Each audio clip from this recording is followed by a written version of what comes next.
a gente queria falar sobre paternidade. O que é que a ausência e presença da figura paterna causa em nossas vidas? E é sobre esse assunto que a gente vai conversar agora com Jaime Ribeiro, escritor, pesquisador das relações humanas na era digital, é CEO da Educa e pai da Luísa, papel esse que eu acho que é o mais desafiante, porque educar não é fácil. Oi, Jaime, boa tarde, tudo bem? Boa tarde, Letícia, tudo bem? Boa tarde aos ouvintes do Jornal de Amanhã. É, de fato, o papel mais difícil, tá, Letícia? Eu não fazia ideia. A Luísa só tem 1 ano e 3 meses. Você imagina como tá a luta ainda por aqui. Jaime, eu acompanhei uns vídeos seus no YouTube, você palestrando para professores, que tem sido eu acho que a educação, os professores são os profissionais ali que mais, como é que eu vou dizer, sentem o papel que a família desempenha ou não desempenha agora.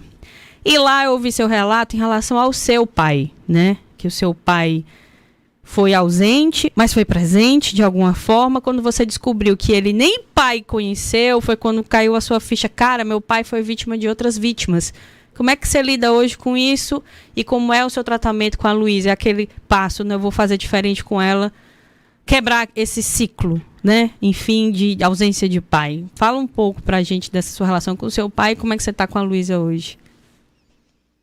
Sem dúvida, Letícia. O mais bacana, Letícia, é começar essa conversa falando também dos pais ausentes.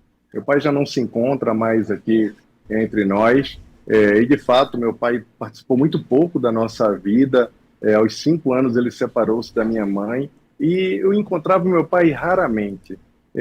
Sempre foi uma situação um pouco, não conflituosa, mas que me causava alguma angústia, porque a ausência de um pai ou de uma mãe sempre tem um impacto na vida das crianças. Não tem jeito, não adianta a gente negar, nem a gente buscar qualquer outro subterfúgio sobre isso.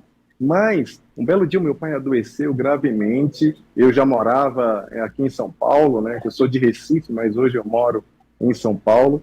E daí eu precisei voltar para enterrá-lo, para participar do velório com ele.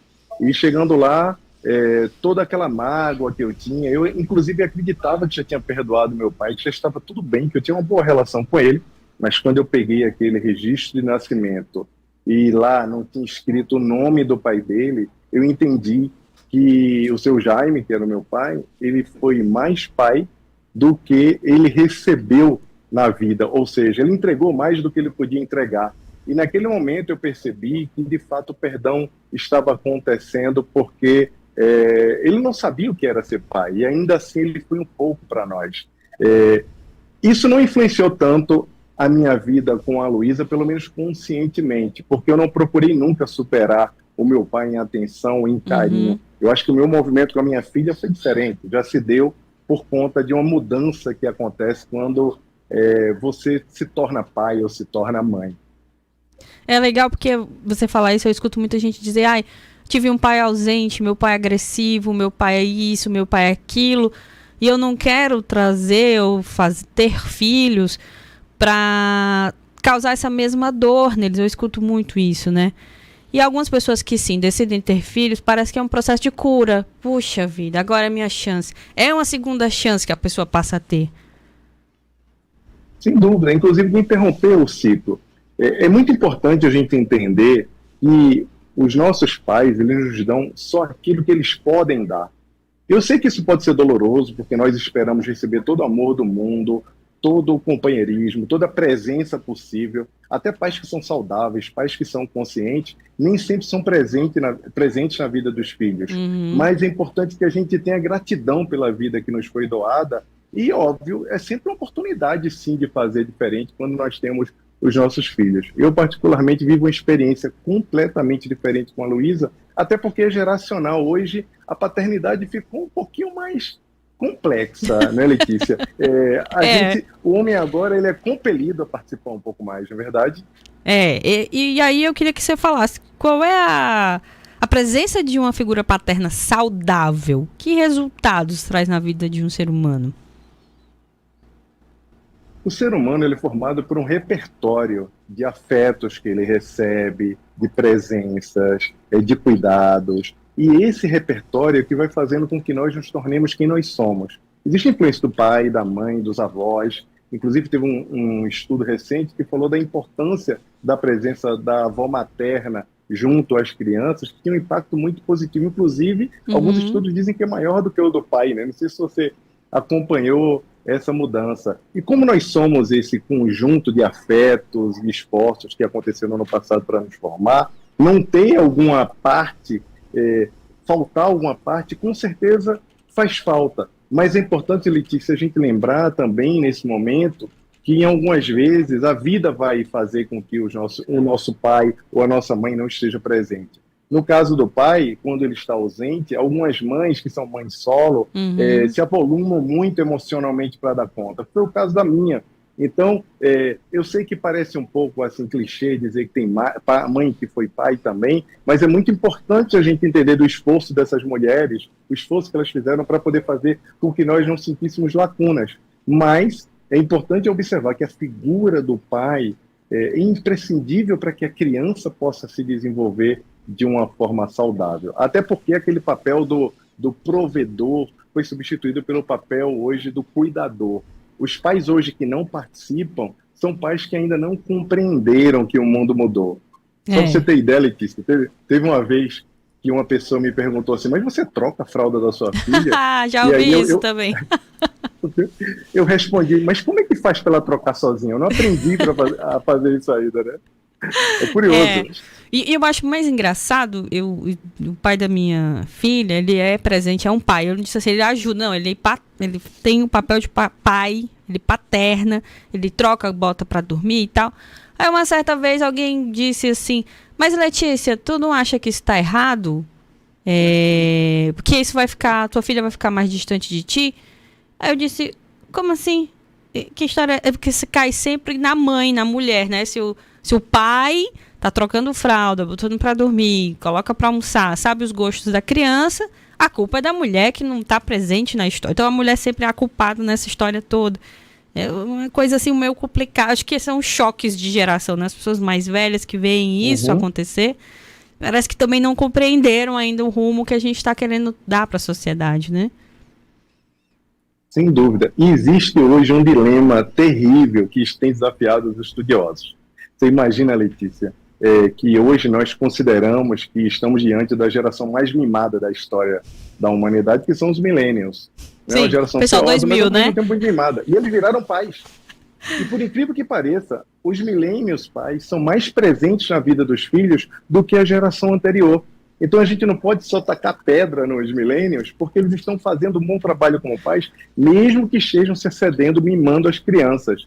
Em relação à presença, foi feito um estudo recentemente que disse que eles gastam 30% a mais do tempo junto à família, junto ao filho, do que os pais deles. E também estão juntos nas tarefas do lar. Isso é muito bacana, porque muda esse papel do provedor, né? Era muito cômodo para o homem não fazer nada disso, né, Letícia? Era muito cômodo. Eu vou para casa, saio às 7 horas da manhã, volto às 10 horas da noite, bêbado, bate no filho, bate na mulher e acha que isso é ser um bom pai, um bom marido.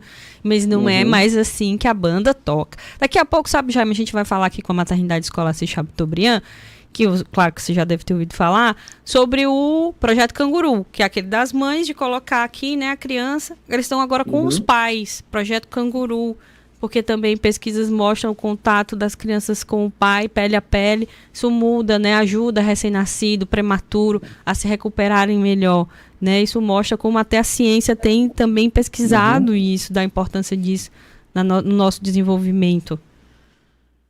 Quando eu dei banho na Luísa a primeira vez de chuveiro e ela encostava aqui em mim, foi a primeira vez que ela tomou banho de chuveiro, assim, foi um momento mágico de conexão entre nós dois. Esse momento que eu coloco a minha filha no colo, que eu tenho ela perto. Aí um dia também me perguntaram, Letícia, vê como são as coisas, como a gente ainda está atrasado. Mas você dá banho, você não tem medo de dar banho na sua filha? Eu falei, não, eu tenho medo que outras pessoas deem banho na minha filha. Ninguém pode dar banho com mais cuidado do que eu. Eu seguro a minha filha ali, eu caio, mas ela não vai cair, né? Porque é um amor. Outra coisa também curiosa, Letícia, que eu vi, é que diziam que o pai ele se transformava ao longo da paternidade e a mãe nascia quando o bebê nascia.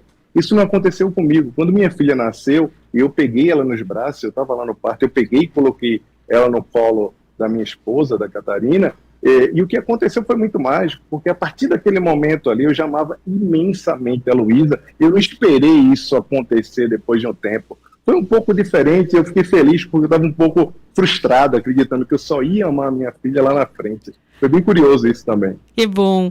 Já que a gente está falando nisso, Jaime, queria... E já que você estava falando nos mimados, milênios, né? Amor demais estraga ou é a falta de limite que estraga? O que é que, na verdade, estraga uma criança? Estragar, eu boto aspas, nunca... viu? Eu só vou botar aspas, não estraga. Tá, porque...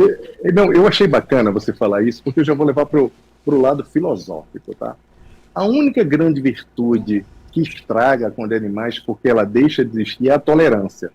Porque a tolerância é quando você, por demais tolerante, você não impõe limites, é onde entra o limite, e aí ela deixa de ser uma virtude, vira uma bagunça. Amor demais nunca estraga. Agora, a grande questão, e aí vocês já devem ter ouvido aqui, o meu amigo, meu irmão, meu sócio, o Sandro Klinger, já veio algumas vezes aqui falar com vocês, e ele tem um vídeo muito bacana que ele fala que para o amor existir, outros sentimentos precisam acontecer antes. E o principal deles é o respeito. Então, os pais não devem abrir mão dos respeitos. Porque é curioso, porque tem pai que toma a decisão de ser amigo do filho. Só que ele já tem muitos amigos. É a geração mais influenciada pelos pares da história da humanidade. Porque chegam em casa, eles continuam interagindo com os filhos pelos meios digitais. E antigamente eles chegavam em casa e encontravam os adultos para fazer tarefa, para fazer companhia. Então, os nossos filhos não precisam de coleguinhas e de amigos. Eles precisam de pai e mãe. E quando o pai sai da função dele para se tornar amigo, ele cria uma lacuna enorme na vida do filho, porque ele só tem um pai, mas amigos ele tem muitos e vai mudar, e o pai nunca vai mudar. Então, é importante entender que o limite, o respeito precisa ser colocado. E aí já pra gente encerrar, você começou aí o tema telas. Esse é um desafio e tanto. Eu sou jornalista, trabalho 27 horas por dia e tento me policiar. Uma vez uma pessoa, acho que foi uma psicóloga, me falou: Letícia, mas aí a sua pequena vai querer o celular porque ela vê você no celular, então ela quer te imitar. Então, o que tem de tão interessante que a mamãe tá lá que eu não posso ficar? Não é maternar e paternar em tempos de tela, era digital. O que é o desafio nosso hoje? Bom, é uma excelente pergunta também. Eu tenho uma jornada de vídeos e de posts no meu Instagram falando sobre tempo de telas, porque é preciso também a gente separar, a gente entender que a gente não pode demonizar a tecnologia. O tempo de tela até 2 anos é 0, isso é negociável. Não tem porquê, a criança ainda está explorando a dimensão real, a dimensão 3D, né? Esse mundo real que ela precisa, que tudo é novidade. Então, necessariamente, ela não precisa da tela. Alguns pais recorrem a esse recurso e é muito cômodo, porque é muito atrativo para as crianças, não importa a idade. Mas antes da gente pensar em tempo de tela, é preciso que a gente entenda também o contexto. Por exemplo, teve uma pessoa que me perguntou numa palestra: Jaime, eu queria o banheiro, não tinha mais o que fazer, eu precisei colocar a minha filha na frente da televisão para eu correr no banheiro, eu estava sozinha. E eu estou me culpando por isso. Eu falei: mãe, tudo bem, isso é um contexto, não há problema em você fazer isso. O que não dá para acontecer é a gente sobrecarregar as crianças com telas. É importante observar os 3 Cs que eu chamo, que é o tipo da criança, a idade, o contexto, que é importante, e o conteúdo. Porque tela, como você falou, Letícia, estamos aqui em tela, a gente está falando, eu estou aqui em São Paulo, em Olambra, você está aí em Fortaleza. Mas parece o contrário, é só pelo estúdio, viu? Eu tô assim só porque tá frio aqui no estúdio. Mas eu sei que tá frio aí em São Paulo. O pior é que não, hoje tá 32 graus, eu tô em Olambra. Nossa, aqui no interior, que bom! Né? Tá bem gostoso aqui o clima, amanhã fica frio, mas hoje não. E é importante a gente observar essa questão do contexto e do conteúdo. É importante que a gente conduza bons conteúdos quando precisa usar as telas com as crianças. Mas é um tema bem complexo, é preciso ter muito cuidado, porque não é fácil não, né?